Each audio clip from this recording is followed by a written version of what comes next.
Hello everyone, welcome back to my channel. Today in this video I'm gonna show you how to crop your video by using Capcut video editor. So let's begin our video. First of all, here you can see I just opened my Capcut application and simply select on import. Right now I import video, just open it and drag and drop it to my timeline.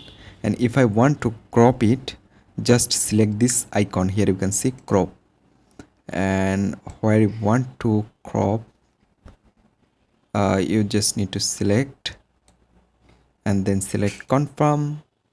And if you just play this video, here you can see this video perfectly cropped.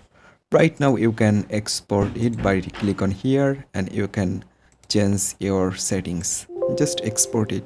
So this is the way for crop your video by using CapCut video editor. I hope you can understand. Thanks for watching this video.